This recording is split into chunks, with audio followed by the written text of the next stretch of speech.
গোস্ত খুবই মজা লাগে। খাও তো তুমি। এই যে কি রান্না করছে জানেন, মাছ। যে গরম পড়ছে এই গরমে কি ওই কিছু খাওয়া যায় অন্য কিছু গরুর গোস্ত ছাড়া? না, আর কি বা খাবা? গরমে গরুর গোস্ত আর টমেটো সালাদ এই তো খাইতে হবে। আমি খাই কচুর শাক গোটা, আর সাথে গরুর গোস্ত নিয়ে যে বসছো। খাই না ওই আমি। বিসমিল্লাহির রহমানির রহিম।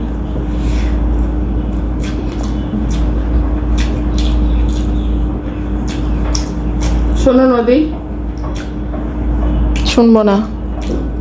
সকাল থেকে কি করছি? এডি রান্না করছি, মেলায় ঘুরতে গেছি। এই তোমার আর ঘুরতে যাওয়ার বয়স আছে? তুমি মেলায় ঘুরতে গেছিলে কে? শোনো, বয়স হচ্ছে নিজের কাছে সবকিছু। তুমি যেমন মনে করো 12-13, ওরকম আমি যদি মনে করি আমার বয়স 15-16, কোনো সমস্যা নেই। এটা হচ্ছে মনে করার ভিতর সবকিছু হয়েছে। হুম আমার বয়স 12-13, ঠিক আছে। হুম আমার 15-16, তাতে কোনো সমস্যা নেই। তোমার 15-16 না, তোমারে দেখে সেটা মনে হয় না। দেখো এখনো পর্যন্ত তোমার বাপে কিন্তু নদীর মা বলে না, ইতি বইলা ডাকে। কারণ ও মনে করে আমার এখনো বিয়েই হয় নাই। ব্যাপারটা বুঝতে হবে। আমার বাবা হচ্ছে আধুনিক, তাই সেই সব অমুকের মা তমুকের মা বলে ডাকে না, আচ্ছা গ্রাম্য ভাষা।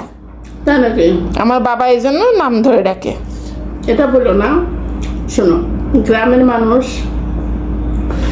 অনেক সহজ সরল, এবং গ্রামের ভাষা, গ্রামের খাওয়া, গ্রামের লাইফ স্টাইলটা আমার কাছে অসম্ভব ভালো লাগে। গ্রাম আমারও ভাল লাগে, কিন্তু সব সময়ের জন্য না। বাট হ্যাঁ, ঘুরতে আমি গ্রামেই পছন্দ করি সব সময়। গ্রাম আমাকে টানে, এটা সত্য। তো আমারও গ্রাম টানে। আগে টানতো না, ছোটবেলায় আমি গ্রাম সহ্য করতে পারতাম না আসলে। আমার সব সময় ভাল লাগতো, কারণ বাবা সবসময় শহরে রাখছে, তো এই জন্য ভালো লাগতো না। কিন্তু এখন আমার তো অসম্ভব ভালো লাগে। এই বন্দি কারাগারে ঢাকা শহরে এইভাবে ভালো লাগে না। তোমার পড়ালেখার জন্য আমার এই যন্ত্রণা। আর ইদানিং কি হয়েছে জানি না, ছোট মাছ যেটা গুড়া মাছ খুবই খেতে ভালো লাগছে। বুড়া হয়ে যাচ্ছে এখন, খিদাই বুঝছেন। আমি আবুল দাবুল বকতে আসছি, মানে এত ক্ষুদা লাগছে বলার মতো না। এখন আমি 4 প্লেট ভাত খেয়ে ফেলতে পারবো অলরেডি। কিন্তু 1 প্লেটই খাচ্ছে। রুচি আছে গো, মুখের রুচি আছে। জানি আমরা, খাও তুমি। কই যে পাইলাম রুচি? রুচি ধার লাগলে কেউ নিয়ে দিয়া দিব। এই যে কি রান্না করছে জানেন, এই যে এই সাইজের মাছ, এই টমেটো আলু দিয়া রান্না করছি।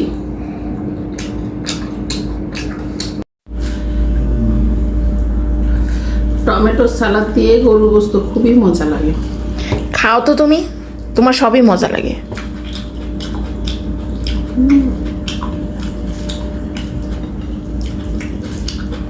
নিয়ে নিছে এখন গরুর গোস্ত, এখন ইচ্ছা মতো খাবে।